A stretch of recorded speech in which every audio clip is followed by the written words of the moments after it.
വിഷ്ണുശാലിനിയുടെ ഇന്നത്തെ എപ്പിസോഡിൽ കുറുപ്പ് സാറ് തന്ന പേന കുറുപ്പ് സാറ് പറഞ്ഞ കാര്യങ്ങളൊക്കെ പറഞ്ഞിട്ട് ശാരദാമ്മ ശാലിനിക്ക് അത് സമ്മാനിക്കുകയാണ്. തുടർന്ന് രണ്ടുപേരും സന്തോഷത്തോടു കൂടി കെട്ടിപ്പിടിക്കുകയും ചിരിക്കുകയും ഒക്കെ ചെയ്യുന്നുണ്ട്.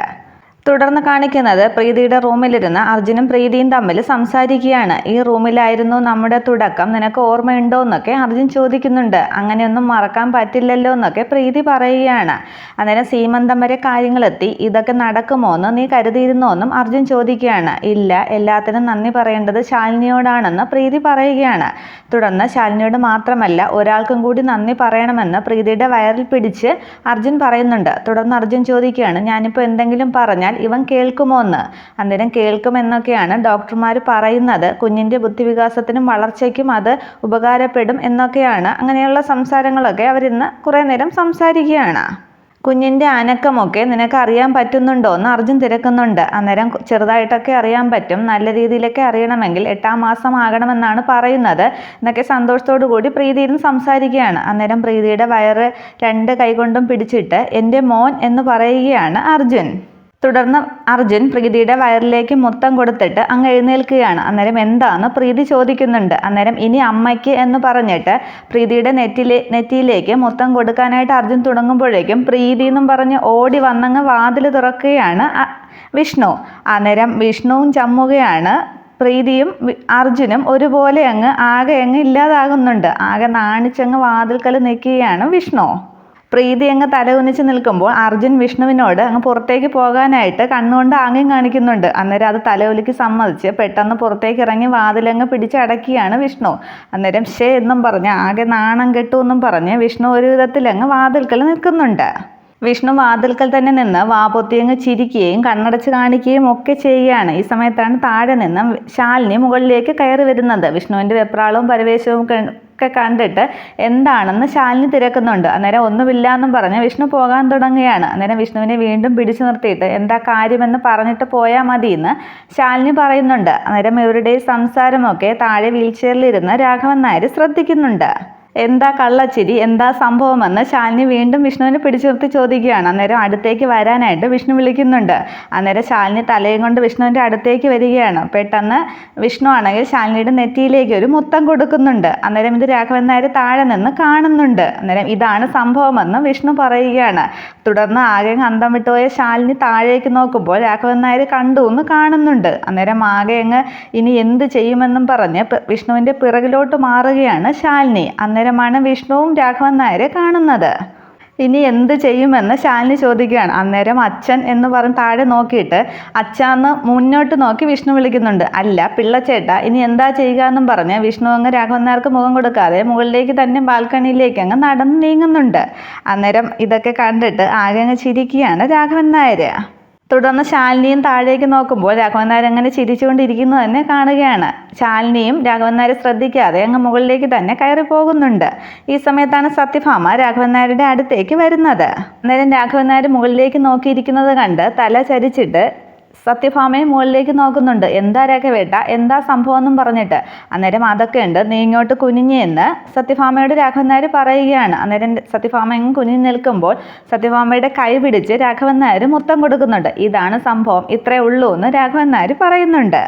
ഈ പ്രായത്തിൽ ഈ രാഘവേട്ടന് എന്തിൻ്റെ കുഴപ്പമാണ്, ആരെങ്കിലും കണ്ടാലോ രാഘവേട്ടാന്നൊക്കെ ഭാമ ചോദിക്കുന്നുണ്ട്. ഈ പ്രായത്തിന് എന്താ കുഴപ്പം, ആരെങ്കിലും കണ്ടാലും കുഴപ്പമൊന്നുമില്ല, നീ എൻ്റെ ഭാര്യയല്ലേ എന്ന് ചിരിച്ചുകൊണ്ട് രാഘവൻ നായരും പറയുന്നുണ്ട്. അത് കേട്ട് ആകെ നാണിച്ച് ഭാമ ഈ രാഘവേട്ടൻ്റെ ഒരു കാര്യമെന്നും പറഞ്ഞ് രാഘവൻ നായർ ഒരു നുള്ളൊക്കെ കൊടുത്തിട്ട് പോകുന്നുണ്ട്. ഇതേസമയം ശാരദാമ്മ പപ്പടം കാച്ചുന്ന തിരക്കിലൊക്കെയാണ് അടുക്കളയിൽ. സത്യഭാമ വരുന്ന ആൾക്കാരെയൊക്കെ സ്വീകരിക്കുന്നുണ്ട്. തുടർന്ന് കാണിക്കുന്നത് ഹോസ്പിറ്റലിൽ DNA ടെസ്റ്റിൻ്റെ റിസൾട്ട് വാങ്ങാനായി സുരഭിയുടെ അടുത്തെത്തുകയാണ് വസുമതി. തുടർന്ന് പേഷ്യൻറ്റിൻ്റെ നെയിമൊക്കെ പറഞ്ഞ ശേഷം റിസൾട്ട് ആവശ്യപ്പെടുകയാണ്. അന്നേരം അത് വായിച്ച് നോക്കിയിട്ട് എന്താ റിസൾട്ട് എന്ന് വസുമതി തിരക്കുന്നുണ്ട്. അന്നേരം മാഡത്തിന് വിഷമം തോന്നരുത്, കുഞ്ഞിൻ്റെ DNA-യും അച്ഛനെന്ന് പറയുന്ന അർജുൻ്റെ DNA-യും തമ്മിൽ മാച്ച് ആകുന്നില്ല എന്ന് സുരഭി പറയുകയാണ്. അന്നേരം ആകെ ഷോക്കാവുകയാണ് വസുമതി. ഇനി എനിക്ക് സത്യഭാമയെ ഒന്ന് കാണണം, വല്ലവൻ്റെയും കുഞ്ഞിനെ വയറ്റിലിട്ട് എൻ്റെ മകനെ ചതിക്കാമെന്ന് കരുതണ്ട എന്ന് മനസ്സിൽ വിചാരിച്ച് ആ DNA ടെസ്റ്റ് സുരഭിയുടെ കയ്യിൽ നിന്നും വലിച്ചെടുത്തിട്ട് വസുമതി സത്യഭാമയുടെ വീട്ടിലേക്ക് പുറപ്പെടുകയാണ്. വസുമതിയുടെ ആ പോക്ക് കണ്ടിട്ട് ദൈവമേ എനിക്ക് കുഴപ്പമൊന്നും വരാതിരുന്നാൽ മതിയായിരുന്നു എന്ന് സുരഭി പ്രാർത്ഥിക്കുന്നുണ്ട്. തുടർന്ന് സുരഭി സുസ്മിതയെ ഫോൺ ചെയ്യുന്നുണ്ട്. ആദ്യമൊന്നും സുസ്മിത ഫോൺ എടുക്കുന്നില്ല. കട്ടിലിൽ കിടന്ന് ഫോൺ അങ്ങ് റിങ് ചെയ്യുകയാണ്. ഈ സമയത്ത് ശാലിനിയാണ് റൂമിലേക്ക് വരുന്നത്. അന്നേരം ഇത് സുസ്മിതയുടെ ഫോൺ ആണല്ലോ എന്നും പറഞ്ഞ് ശാലിനി എടുത്ത് നോക്കുകയാണ്. അന്നേരം അതിൽ സുരഭി നഴ്സ് എന്ന് എഴുതിയിരിക്കുന്നതും ശാലിനി ശ്രദ്ധിക്കുന്നുണ്ട്. അങ്ങനെ ശാലിനി ഫോണുമായിട്ട് നിൽക്കുന്നത് കണ്ട് ഓടി റൂമിലേക്ക് വരികയാണ് സുസ്മിത. നീ എന്തിനാണ് എൻ്റെ ഫോൺ എടുത്തത് എന്നും പറഞ്ഞ് ദേഷ്യപ്പെടുകയാണ് സുസ്മിത. ഞാൻ നിൻ്റെ ഫോൺ എടുത്തതിന് ഞാൻ മോഷ്ടിക്കുകയൊന്നും അല്ലല്ലോ ചെയ്തത്. ബെല്ലടിക്കുന്ന കണ്ടപ്പോൾ എന്ന് എടുത്ത് നോക്കി. അതിനെന്തിനാ ഇത്ര ചാടിക്കടിക്കുന്നത് എന്ന് ശാലിനി ചോദിക്കുന്നുണ്ട്. തുടർന്ന് ആരായി സുരഭി നഴ്സ് എന്നും ശാലിനി തിരക്കുകയാണ്. എൻ്റെ പ്രൈവസിയിലൊന്നും നീ ഇടപെടണ്ട, അങ്ങനെ പലരും കാണും എന്ന് പറഞ്ഞ് സുസ്മിത ഫോണുമായിട്ട് അങ്ങ് താഴേക്ക് പോകുന്നുണ്ട്. അന്നേരം സുസ്മിതയുടെ ഭാവവും പെരുമാറ്റവും ഒക്കെ ശാലിനി നന്നായിട്ട് ശ്രദ്ധിക്കുന്നുണ്ട്. തുടർന്ന് പുറത്തേക്ക് എത്തിയ സുസ്മിത സുരഭിയെ ഫോൺ ചെയ്യുന്നുണ്ട്. അന്നേരം ഞാൻ ടെസ്റ്റ് റിസൾട്ട് മാറ്റി ഒരു സ്ത്രീ വന്ന് വാങ്ങിച്ചു എന്ന് സുരഭി പറയുകയാണ്. അന്നേരം ആരാണ് വാങ്ങിക്കാൻ വന്നതെന്ന് സുസ്മിത ചോദിക്കുന്നുണ്ട്. ദേഹത്ത് മുഴുവൻ നിറയെ സ്വർണ്ണാഭരണങ്ങളൊക്കെ ഇട്ട സ്ത്രീയാണെന്ന് പറയുന്നുണ്ട്. അന്നേരം അസമതിയാണെന്ന് സുസ്മിതയ്ക്ക് മനസ്സിലാവുകയാണ്. അന്നേരം നിന്റെ ബെസ്റ്റ് ഫ്രണ്ടിനെ രക്ഷിക്കാനാണ് നീ റിസൾട്ട് മാറ്റുന്നതെന്നല്ലേ പറഞ്ഞത്. പക്ഷെ ആ സ്ത്രീയുടെ ഭാവമാറ്റമൊക്കെ കണ്ടിട്ട് എനിക്കങ്ങനെ തോന്നിയില്ല. എന്തോ വലിയ കുഴപ്പമുണ്ടാക്കാനാണ് അവർ പോകുന്നത്. എനിക്കെതിരെ വല്ല അന്വേഷണവും വരുമോ എന്നൊക്കെ ഒരുപാട് വേവലാതിപ്പെടുകയാണ് സുരഭി. അന്നേരം നിനക്കിനി ഒരു പ്രശ്നവും വരില്ല. നീ ഇനി UK ജർമ്മനിയിലേക്കോ പോയി അടിച്ചു പൊളിച്ച് ജീവിക്കുന്നതിനെ കുറിച്ച് ആലോചിക്കുക. നിന്റെ അക്കൗണ്ടിലേക്ക് ഇപ്പോൾ ലക്ഷങ്ങൾ വരും. ഈ സംഭവത്തിൽ നിന്റെ റോള് കഴിഞ്ഞു എന്ന് പറഞ്ഞ് സുസ്മിത അങ്ങ് ഫോൺ കട്ട് ചെയ്യുകയാണ്. അന്നേരം നീ എന്നോട് വല്ലാത്ത ചതിയാണ് ചെയ്തതെന്ന് അവസാനം സുരഭി പറയുന്നുണ്ട്. ഫോൺ വെച്ച സുസ്മിത സ്വയം കരുതുകയാണ്. അപ്പോൾ പൂരത്തിന് കൊടിയേറി, ഇനി വെടിക്കെട്ട് ആരംഭിച്ചാൽ മതി. ചിന്നിച്ചിതറാൻ പോകുന്നത് പ്രീതിയുടെ ജീവിതമാണ്. വസുമതി ആൻറ്റി ഒന്ന് വന്നോട്ടെ എന്നൊക്കെ പറഞ്ഞ് പുറത്തേക്ക് നോക്കി നിൽക്കുകയാണ് സുസ്മിത. തുടർന്ന് വസുമതി കാറിൽ വളരെ ദേഷ്യത്തോടു കൂടി ഭാമയുടെ വീട്ടിലേക്ക് വരുന്നത് കാണിക്കുന്നുണ്ട്. ആകെ ദേഷ്യം അമർഷവും ഒക്കെ ഒരു പ്രതികാരഭാവമാണ് വസുമതിയുടെ മുഖഭാഗം അന്നേരം കാണിക്കുന്നത്. DNA ടെസ്റ്റും കയ്യിൽ അങ്ങനെ ചുരുട്ടി പിടിച്ചിട്ടുണ്ട്. തുടർന്ന് സീമന്തത്തിൻ്റെ ഒരുക്കങ്ങളൊക്കെ നടക്കുകയാണ്. എല്ലാവരും സന്തോഷത്തോടു കൂടി ഹാളിൽ അങ്ങനെ ഇരിക്കുകയാണ്. അർജുനും രാഘവൻ നായരും തമ്മിൽ സംസാരിക്കുന്നു. ഭാമ വരുന്നവരെയൊക്കെ സ്വീകരിക്കുന്നു.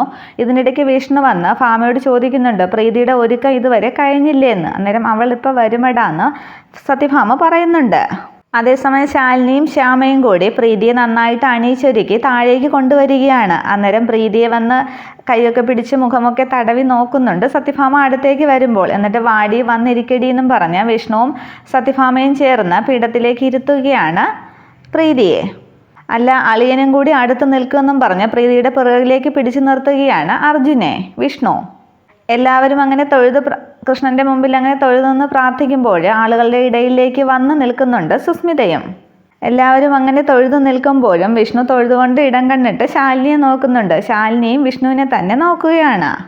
എല്ലാവരും ഇങ്ങനെ സന്തോഷിച്ചങ്ങ് മറിയുകയാണല്ലേ. ഇതൊക്കെ ഇപ്പോൾ നീർക്കുമുള്ള പോലെ അങ്ങ് പൊട്ടി തകരുമെന്ന് സുസ്മിത ഇതൊക്കെ കണ്ടിട്ട് കരുതുന്നുണ്ട്. തുടർന്ന് സീമന്തത്തിൻ്റെ ചടങ്ങുകളൊക്കെ ആരംഭിക്കുകയാണ്. സത്യഭാമ പ്രീതിക്ക് സിന്ദൂരം തൊടിയിക്കുന്നു. പിന്നെ മഞ്ഞളെടുത്ത് കവിളിലും കയ്യിലുമൊക്കെ തേക്കുകയാണ്. അന്നേരം അമ്മ നന്നായിട്ട് അങ്ങോട്ട് തേച്ച് പിടിപ്പിക്കുമെന്ന് വിഷ്ണു കളിയാക്കി പറയുന്നുണ്ട്. അന്നേരം വിഷ്ണുവിൻ്റെ ചെവിയിൽ അർജുൻ ചോദിക്കുന്നുണ്ട്, അല്ല ഇതുപോലെയൊക്കെ നിൽക്കണ്ടേന്ന്. അന്നേരം അതിനൊക്കെ ഇനി ഒരുപാട് സമയം കിടക്കുകയല്ലേ എന്ന് ചിരിച്ചുകൊണ്ട് വിഷ്ണു ശാലിനിയെ നോക്കി അർജുനോട് പറയുകയാണ്. തുടർന്ന് പ്രീതിയെ കുപ്പികളെയൊക്കെ ഇടിയിച്ച ശേഷം തലയിലേക്ക് പൂക്കൾ അർപ്പിച്ച് അങ്ങ് അനുഗ്രഹിക്കുകയാണ് ഭാമ. അന്നേരം എല്ലാവരും ആകെ ഒരു സന്തോഷ മൂഡിലാണ്. തുടർന്ന് സത്യഭാമ എല്ലാ ചടങ്ങുകളും പൂർത്തിയാക്കിയ ശേഷം വാ ശാരദാമ്മയെ വാ എന്നും പറഞ്ഞ് അത് ചെയ്യാനായി പ്രീതിയെ വീണ്ടും അങ്ങനെ ചെയ്യാനായിട്ട് ശാരദാമ്മയെ വിളിക്കുകയാണ്. അന്നേരം അത് കേട്ടങ്ങ് ആകെ അന്തം വിടുകയാണ്. ഞാനോ എന്നും പറഞ്ഞ് ശാരദാമ്മ നിൽക്കുന്നുണ്ട്. അല്ല ഞാനെന്നും പറഞ്ഞ് ശാരദാമ്മ അങ്ങനെ അങ്ങ് അന്തം വിട്ട് നിൽക്കുമ്പോൾ രാഘവൻ നായർ ചോദിക്കുന്നുണ്ട്, അല്ല ശാരദാമ്മയെ ഭാമ വിളിച്ചത് കേട്ടില്ലേ, ഇങ്ങോട്ട് വാ വന്ന് ചെയ്യുമെന്നും പറഞ്ഞ് രാഘവൻ നായർ വിളിക്കുകയാണ്. അന്നേരം ഇത് കണ്ട് ആകെ സന്തോഷമാകുന്നുണ്ട് വിഷ്ണുവിനും ശാലിനിക്കും. അന്നേരം വാ ശാരദാമ്മയെന്നും പറഞ്ഞ് വീണ്ടും സത്യഭാമ വിളിക്കുകയാണ്. തുടർന്ന് സത്യഭാമ ചെയ്തതുപോലെ ചടങ്ങുകളെല്ലാം ശാരദാമ്മയും ചെയ്യുന്നുണ്ട്. അന്നേരം തൻ്റെ അമ്മയും പരിഗണിച്ചതിൽ ആകെ സന്തോഷിച്ച് നിൽക്കുകയാണ് ശാലിനി. തുടർന്ന് സത്യഭാമ അർജുൻ നിൻ്റെ അമ്മ വരില്ലേ എന്ന് ചോദിക്കുന്നുണ്ട്. അന്നേരം വരുമെന്ന് അർജുൻ പറയുന്നുണ്ട്. അന്നേരം വരും, അതിനുവേണ്ടിയാണ് ഞാനും വെയിറ്റ് ചെയ്യുന്നത് എന്ന് പറഞ്ഞ് പുറത്തേക്ക് നോക്കി നിൽക്കുകയാണ് സുസ്മിത. തുടർന്ന് ഓരോരുത്തരായി ചടങ്ങുകളൊക്കെ ചെയ്യുകയാണ്. അന്നേരം വിഷ്ണുവിൻ്റെ അടുത്തേക്ക് ചെന്ന് നിൽക്കുന്നുണ്ട് ശാലിനി. തുടർന്ന് മാലതി ചോദിക്കുകയാണ്, പ്രീതിയുടെ സീമന്തം കഴിഞ്ഞു, ഇനി എന്നാണ് ശാലിനിയുടെ സീമന്തമെന്ന്. അന്നേരം സത്യഭാമയ്ക്ക് ഉത്തരമില്ലാതെ ശാലിനിയെ നോക്കുന്നുണ്ട്. അന്നേരം സുസ്മിത പറയുകയാണ്, ഈ സുസ്മിതയ്ക്ക് ജീവനുള്ളപ്പോൾ അങ്ങനെ ഒരു ചടങ്ങ് ഇവിടെ നടക്കില്ല എന്ന്. അന്നേരം ആകെ വല്ലാതെ നിൽക്കുന്ന സത്യഭാമയെയും സുസ്മിതയും ഒന്ന് ശ്രദ്ധിച്ചിട്ട് വിഷ്ണുവിനെ നോക്കി ശാലിനി കരുതുകയാണ്, ഇവരുടെ രണ്ടാളുടെയും റിയാക്ഷൻ എനിക്ക് മനസ്സിലായി, പക്ഷേ ഇവിടുത്തെ റിയാക്ഷൻ എന്താണാവോന്നും പറഞ്ഞ് വിഷ്ണുവിനെ നോക്കിയാണ് ശാലിനി. അന്നേരം വിഷ്ണു വേറെന്തോ ആലോചിച്ചങ്ങ് ചിരിച്ചങ്ങ് മതിമറക്കുകയാണ്. അന്നേരം വിഷ്ണു ഓർക്കുന്നത് ശാലിനിയുടെ സീമന്തമാണ്. ശാലിനി നന്നായിട്ട് അണിയിച്ചൊരുക്കി ഗർഭിണിയായ ശാലിനിയെ താഴേക്ക് കൂട്ടിക്കൊണ്ടുവരികയാണ് സത്യഭാമ. അതിനുശേഷം പീഠത്തിലേക്ക് ഇരുത്തി പ്രീതിയെ നടത്തിയുള്ള ചടങ്ങുകളൊക്കെ സത്യഭാമ ചെയ്യുന്നതും പിന്നീട് രാഘവൻ നായർ വീൽ ചെയറിലല്ലാതെ എഴുന്നേറ്റ് നിന്ന് ഇതെല്ലാം കാണുന്നതും ശാരദാമ്മയും പ്രീതിയും അർജുനും എല്ലാവരുമുണ്ട്. അങ്ങനെ ഒരു കാഴ്ചയാണ് അർജുൻ മനസ്സിൽ ഓർത്തങ്ങ് ചിരിച്ചു നിൽക്കുന്നത്. ഈ സമയത്താണ് വസുമതി സത്യഭാമയുടെ വീട്ടിലേക്ക് എത്തുന്നത്. ഇത്രയുമാണ് പുതിയ എപ്പിസോഡ്. Okay, thank you.